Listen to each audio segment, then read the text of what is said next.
To enjoy this episode of Forensic Tales ad-free, check us out on Patreon. Patreon.com/Forensic Tales. Forensic Tales discusses topics that some listeners may find disturbing. The contents of this episode may not be suitable for everyone. Listener discretion is advised. It's a case that haunted the authorities for decades. A woman is stabbed to death a total of 65 times inside of her Minneapolis apartment.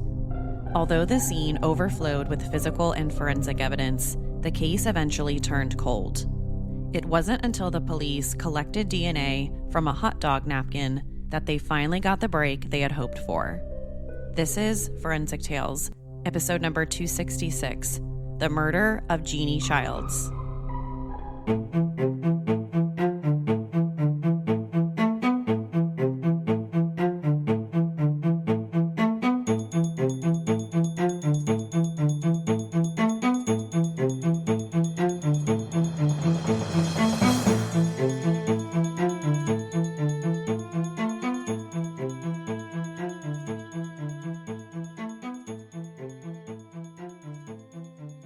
June 13th, 1993, South Minneapolis, Minnesota.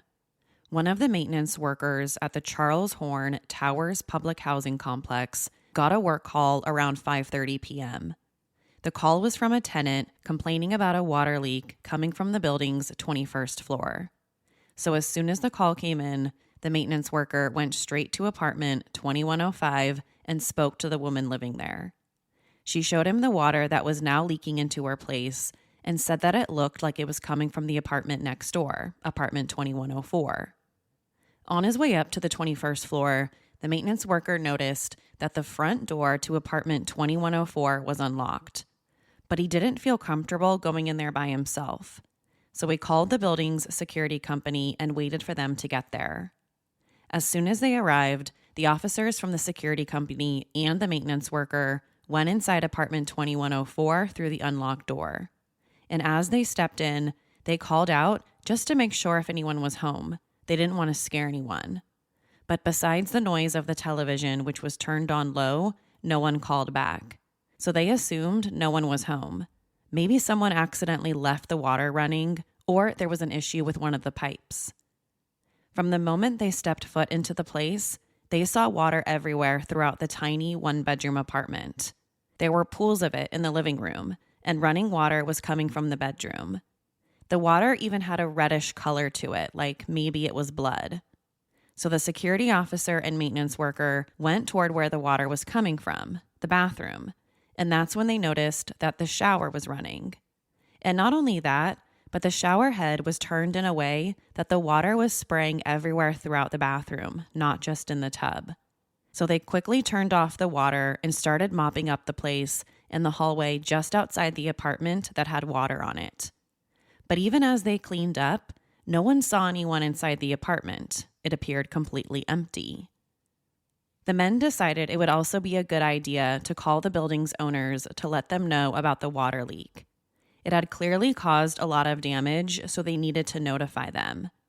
So after they were called and a little while later, the owners of the building showed up and they went inside the apartment. That's when they discovered a lot more than just a water leak. They found the body of an adult white female. She was discovered lying mostly naked on the bedroom floor. She was wedged between the left side of the bed and the dresser.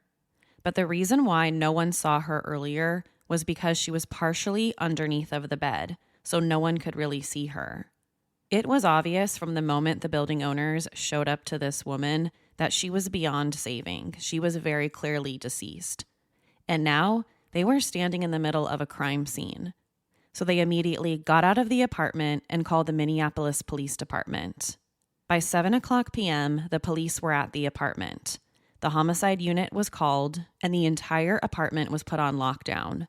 No one besides them was allowed in or out. Since the woman was already dead, they didn't need to worry about moving her body or trying to get her to the hospital. So they secured the scene and started looking for any potential evidence. The first thing that stood out about the scene was just how bloody and messy it was. An autopsy would later reveal that this woman, whoever she was, because she hadn't been ID'd at this point, had been stabbed a total of 65 times.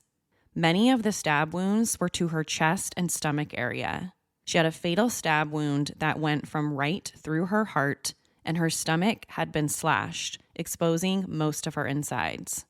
A kind of murder like this, 65 stab wounds, stands out for so many reasons.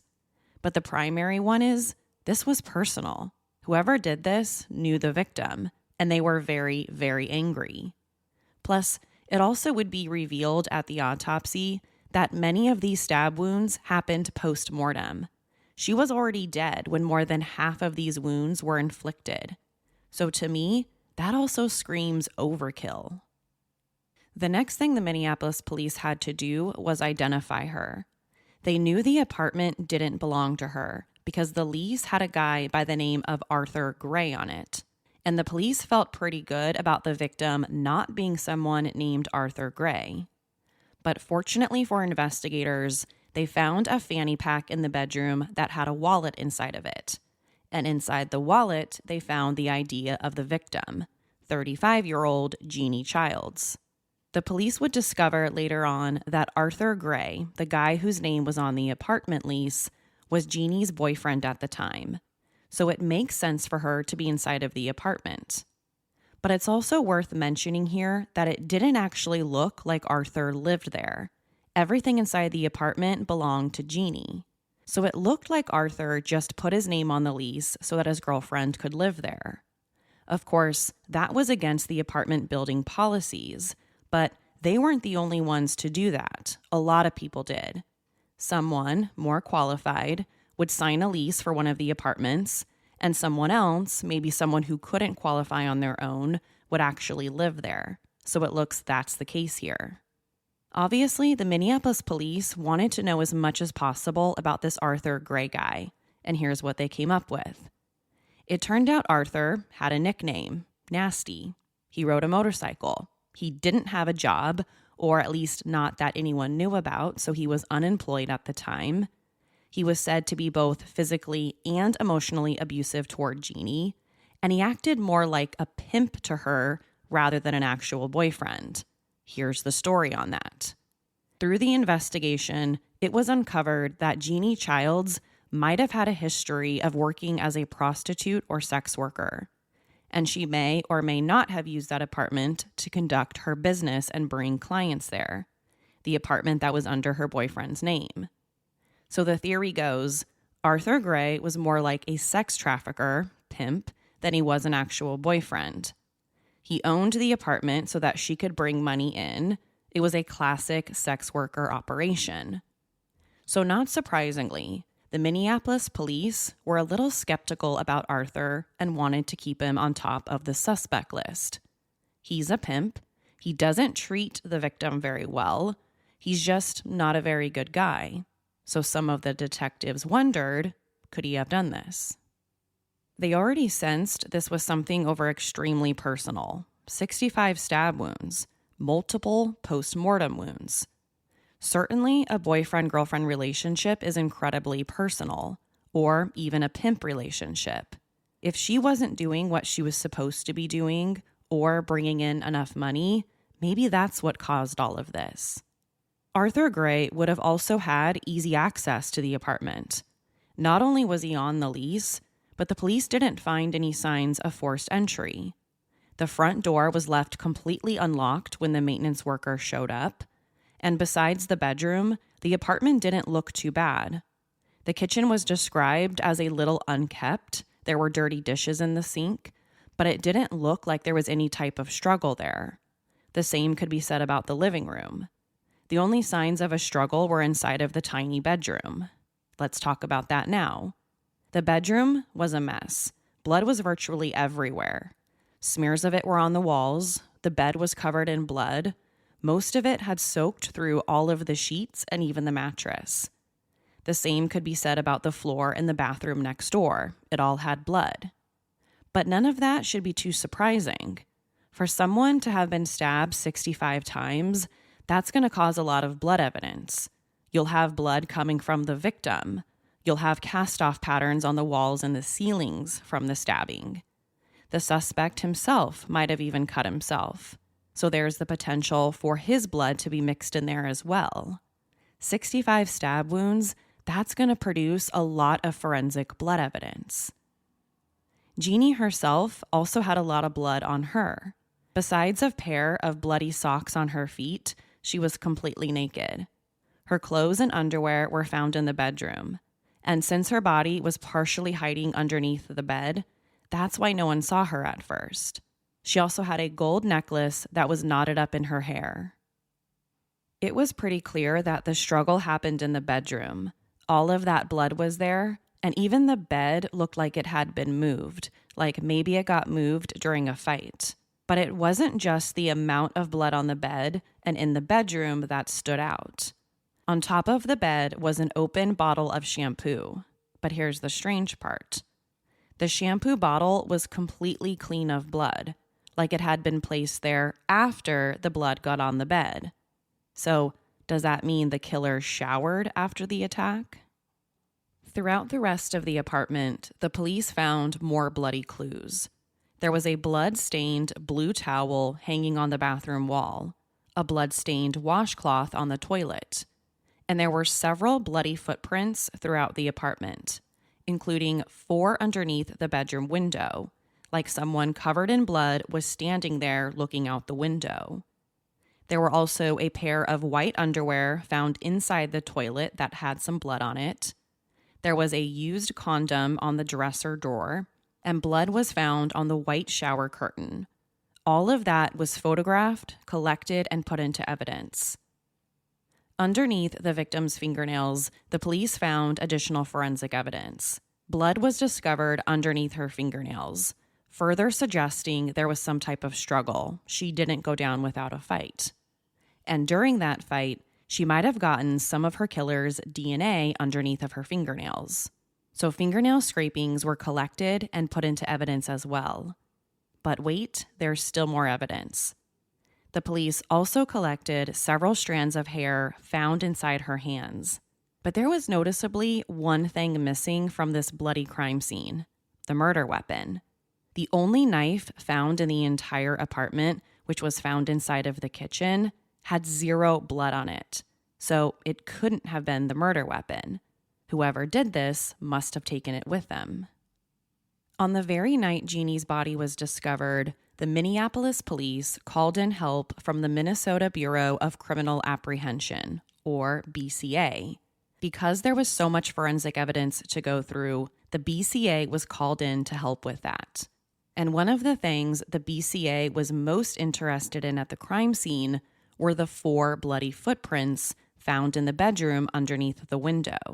The prints appeared much larger in size than the victims, so the police felt pretty confident that they belonged to the killer. So the BCA took lifts of the footprints and cataloged them for later forensic analysis.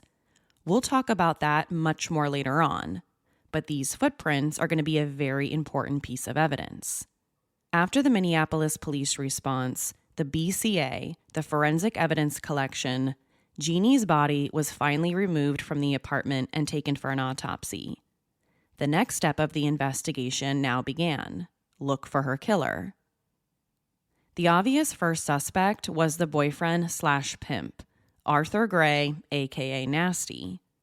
But right away, the police ran into some problems with him. For starters, and the biggest issue, he had an alibi. He was apparently with a friend at a motorcycle rally in Wisconsin.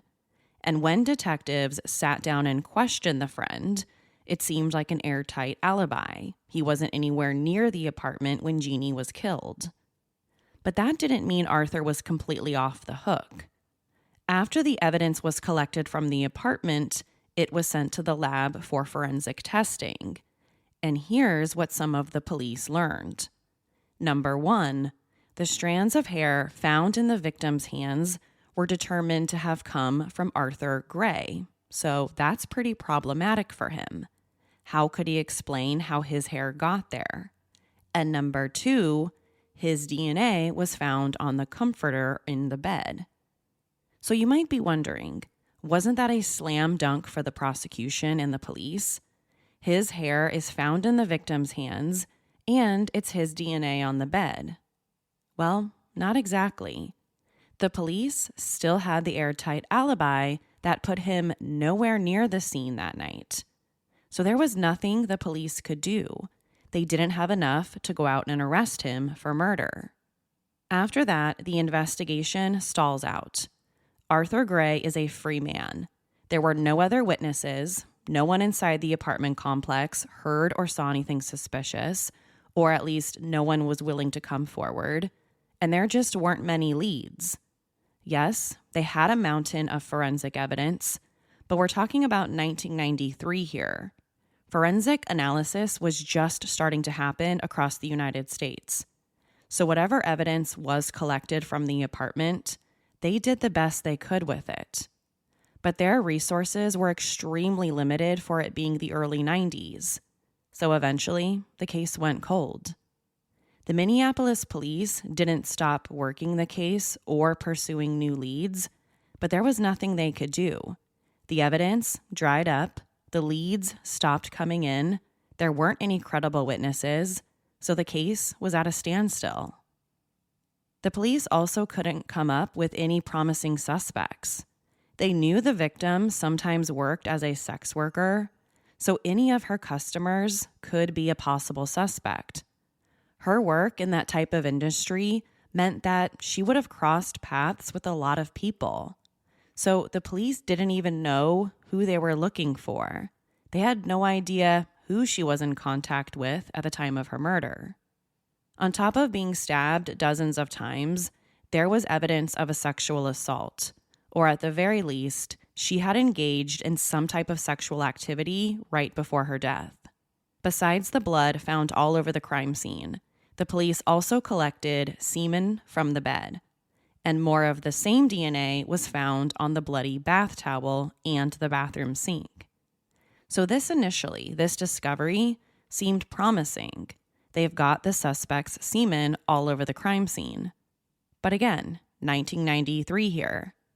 If the DNA or semen didn't match anyone in the database, then chances are the police wouldn't be able to identify the contributor. Just 3 years earlier, before this crime happened, CODIS was created, the Combined DNA Index System, our national DNA database here in the US. But 1990 was just the start of the pilot program. It wasn't until 1998 that the database finally became fully operational. So at the time this murder happened, 1993, CODIS wasn't operating like it does now. So whatever DNA evidence was collected inside the apartment, semen, blood, nothing could be matched to any person in particular until they had a comparison sample. Over the years, the police still suspected Arthur Gray, the boyfriend. But he wasn't the only one. The police had about 3 or 4 pretty good suspects. They also considered other possibilities, from this being a random act, a random murder committed by a random stranger. But that didn't seem to fit the evidence. The 65 stab wounds. That screams that this was over something personal. There was also the theory that one of the victim's customers had something to do with this. But again, tracking any of them was next to impossible. She could have come into contact with so many different people, and there was absolutely no record of it. So months went by, then eventually years, and the case seemed destined to become unsolvable. By 2018, the police began working with the FBI. It was time to do something different. It had been 25 years. It was time for whoever did this to be caught. So one of the first things they did was send a DNA sample from the crime scene to DNA Solutions, Inc., a lab based inside the University of Oklahoma Health Sciences Center. The police asked them if they could take the DNA and create a single nucleotide polymorphism or SNP profile. Once they had that, they could compare that profile to other profiles on commercial genealogical databases to hopefully identify the source's relatives. By 2018, this process, usually called forensic genetic genealogy, had taken off across police departments across the country. Ever since the arrest of the Golden State Killer from California, The police were now turning to genetic genealogy to solve their cold cases. The process of taking unknown DNA collected from crime scenes and identifying the suspect's relatives from commercial DNA databases like GEDmatch or 23andMe. Just because they couldn't find a direct match to the unknown DNA profile didn't mean they couldn't look for any relatives. And once they can identify a relative or two or three or four, the police can work backward to find a promising suspect. Look for someone who was the right age at the time the crime was committed. Did they live or visit the area where the victim was murdered? Did they have the means to do something like this? Then finally, once they had a suspect who checked off all of these boxes, they could make a direct DNA comparison. So that's exactly what they started to do in this case in 2018. They sent the unknown DNA to the lab to create a SNP profile to submit to these databases. It was the perfect case to do something like this. After the police in Minneapolis got the SNP profile back from the lab, they uploaded it to various commercial databases, including GEDmatch, Ancestry.com, and MyHeritage. These are all websites you can submit your DNA to find out more about your ancestry. And while going through the matches on MyHeritage, they found something: a first cousin to the source of the crime scene DNA. Once they had that, the police then used the match to create a family tree that ultimately revealed a very promising suspect, a guy by the name of Jerry Westrom. On the outside, Jerry Westrom looked like your average American guy. He was someone who could be your neighbor. He was married, the father of 2 young children, a successful businessman, and was well considered a hockey dad to his children. He definitely didn't come across as a person capable of stabbing someone over 60 times. But now that his DNA seemed to match the DNA found all over the crime scene, the police weren't too sure he was who he pretended to be. Also interesting, even though Westrom had never been considered a suspect in this investigation, he did live in the Twin Cities area between 1991 and 1993.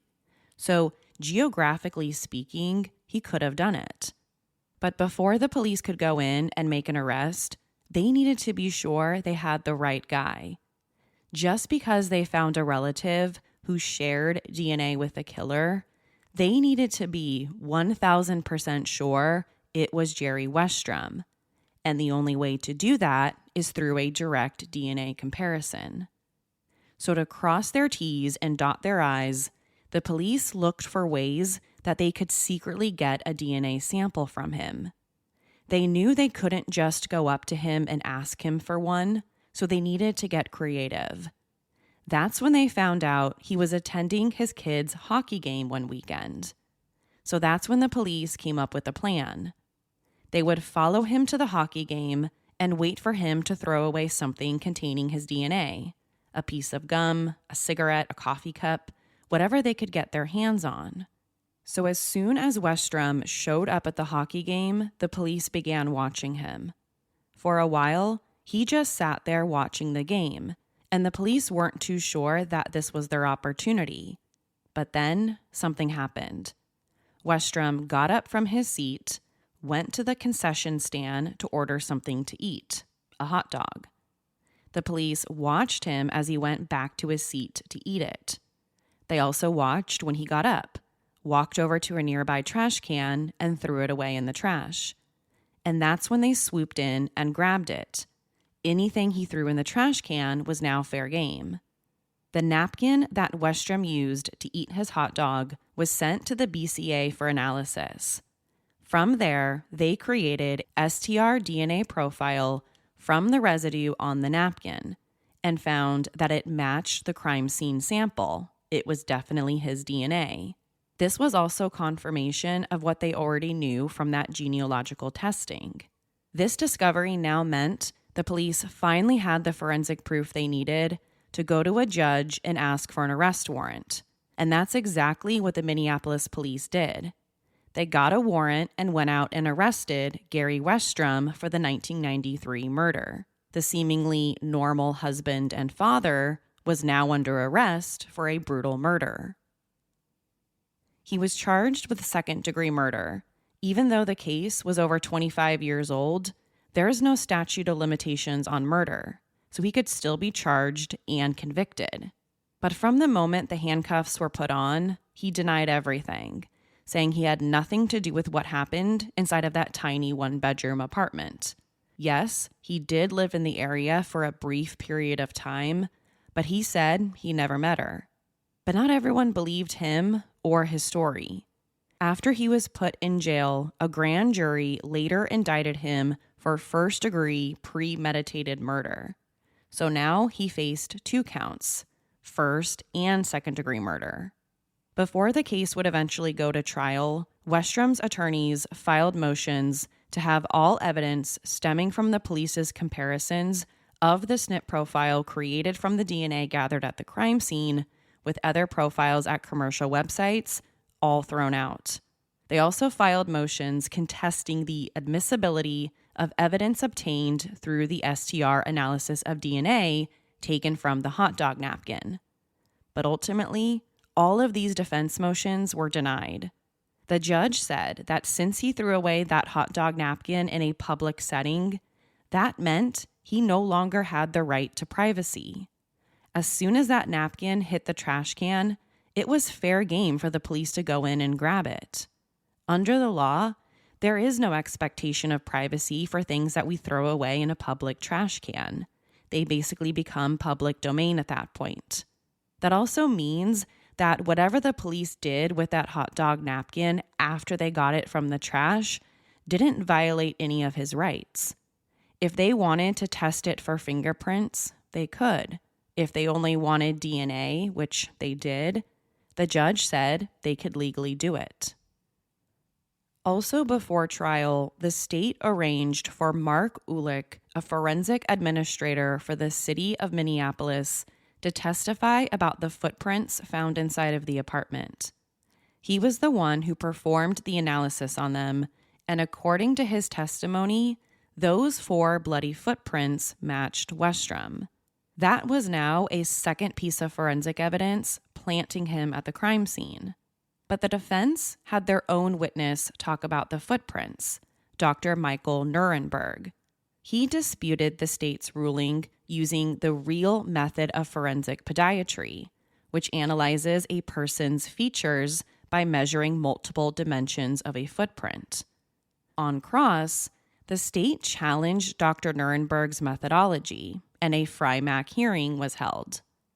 During the hearing, the state confronted the defense doctor with evidence that the footprint samples he relied on were collected using a different procedure than what he had assumed. And if that was the case, if the footprint samples were analyzed using a method that wasn't valid, then that changes everything. About 4 months after this hearing, and right before the trial was supposed to begin, Westrom disclosed a new report that utilized 2 additional methods of forensic podiatry: the visual overlay method, which examines a footprint's traced outline, and the gun method, which measures the distance between various points on a footprint. But the judge wouldn't allow him to offer any evidence related to any of the forensic podiatry methods, because the real method didn't meet the Fry-Mac standard. He also wasn't allowed to use it because the other methods were disclosed too late. It was also found that forensic podiatry in general was unreliable for purposes of identification, and that the gun and visual overlay methods would not have met the Fry-Mac standard either, even if they were presented much earlier. Put another way, this standard wants to know 2 things. 1, do the experts in the field widely share the view that the results of scientific testing would be scientifically reliable? And number 2, did the lab conducting the analysis comply with appropriate standards? So it's a way to make sure any type of forensic evidence discussed at trial is both accurate and valid. When it comes to this case, the judge said the evidence that the defense had regarding the forensic podiatry, all of that didn't meet the evidence standard. Experts in the field of forensic podiatry just don't agree that using these methods produce accurate results. So therefore, none of it can be used by the defense as evidence. Of course, their position was that the footprints found at the crime scene don't match him. When the state's experts say, who used a different method to compare them, they say that they did. One of the biggest parts of Westrum's defense was the alternative suspect theory, Arthur Gray, the boyfriend/pimp. But besides him, Westrum also named at least 3 other possible suspects who were interviewed by the police during the course of the investigation. But like the other claims, the judge denied that too, saying there wasn't enough evidence to implicate Gray or anyone else. Although it's worth mentioning here that at least some of the forensic evidence collected at the crime scene does in fact match Gray. So maybe part of his defense is true. It doesn't mean he's innocent, but he had a point. At trial, the prosecution stuck with their biggest piece of evidence, the DNA. All their experts testified that the DNA found on Jeanne's towels, clothing, and bedding all matched him. No doubt about it, he was the contributor. And let's not forget, most of this DNA came from semen. When it came time for Westrum to challenge any of this DNA evidence, he didn't. Not a single forensic or medical expert testified on his behalf. So all the jury heard about when it came to the forensic evidence came directly from prosecutors. I don't know why he didn't put any forensic experts on the stand. Maybe he couldn't afford any. Or maybe they couldn't find any to defend him. Who knows? After hearing all of the evidence, the jury took less than 2 hours to reach a decision. They found him guilty on both counts, first and second-degree murder. And for both of those charges, he received a sentence of life in prison with the possibility of parole after serving a minimum of 30 years. Almost immediately, Westrum appealed. His first complaint was that the DNA obtained from the hot dog napkin violated his constitutional right to privacy. It was an unlawful search. Let's talk about that now. The issue wasn't so much that the police got the DNA from the trash can. It was about what they did after they got it. The STR testing to get the DNA profile. His defense argued that violated his rights. Well, the court disagreed. They said that this issue has already been put in front of the U.S. Supreme Court, and they believe that any DNA analysis done on a lawfully obtained sample only reveals the identity of the source. It doesn't identify anything unrelated to identity, like the predisposition to disease or heritage. It only reveals the identity. That's it. So as long as the sample is lawfully obtained, which it was in this case, there's no violation of privacy because the sample was only used to identify the source. No other personal information was gained by creating the DNA sample. This is a direct quote from the judge about this. Quote, "In this respect, the use of DNA for identification is no different than matching an arrestee's face to a wanted poster of a previously unidentified suspect, or matching tattoos to known gang symbols to reveal a criminal affiliation, or matching the arrestee's fingerprints to those recovered from a crime scene." End quote. Some of Westrum's other claims was that he wasn't allowed to present evidence of at least 4 other possible suspects, including the boyfriend. He wasn't allowed to present evidence about the footprint analysis since his expert didn't conduct the same type of testing on it. And finally, that the state conducted prosecutorial misconduct during its closing arguments.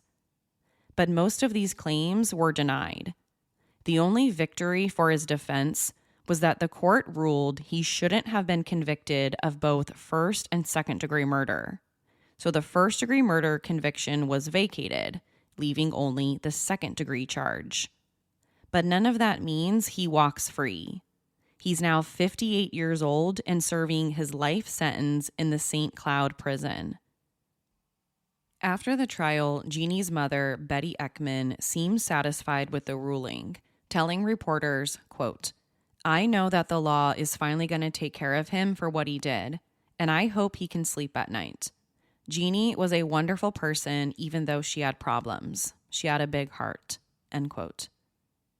No motive for the murder has ever been offered. Since Jerry Westrom still maintains his innocence, he won't be the one to tell us why. Prosecutors didn't say either. Their job isn't to provide a motive. It helps, but they don't need to tell the jury why someone did what they did. They only have to explain the evidence that they have. But here are some of the popular theories out there. It's possible he was a customer of hers or had sex with her the night that she was killed. She did or said something that he didn't like, and things turned violent. However, even today, he denies ever having sex with her or any other woman in all of Minneapolis. Another theory could be that they knew each other from somewhere else. No one knows when or how they met, but maybe they knew each other and had some type of dispute.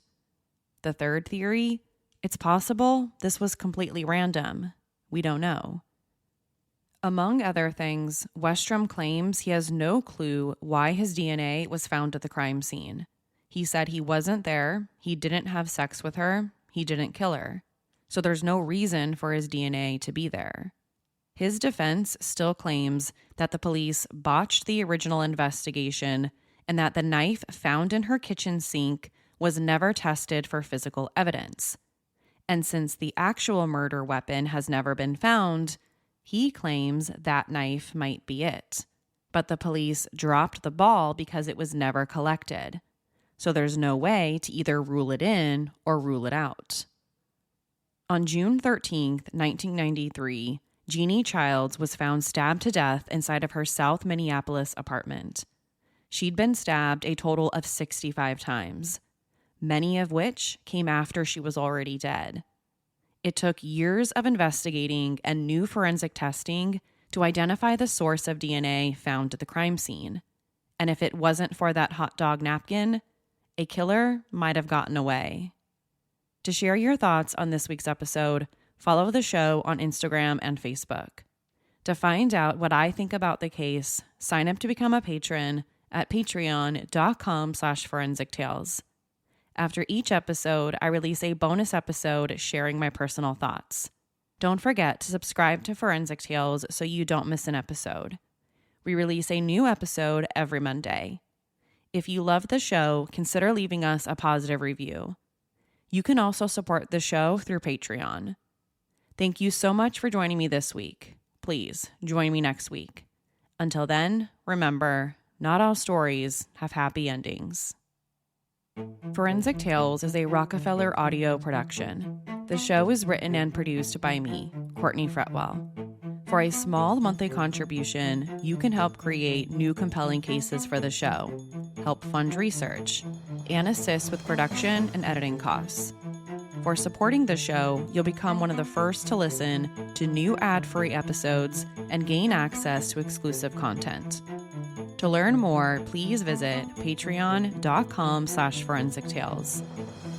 Forensic Tales is a podcast made possible by our Patreon producers: Tony A., Christine B., Sherry A., Michael D., Nicola, Jerry M., Megan G., Ureli, Jerry, Ann F., Carol A., Shannon D., Marianne C., Lois B., Lynn H., Ashley S., Alice B., Danielle D., and Savannah. If you'd like to become a producer of the show, head over to our Patreon page or send me an email at courtney@forensictales.com. For a complete list of sources used in this episode, please visit forensictales.com. Thank you for listening. I'll see you next week. Until then, remember, not all stories have happy endings.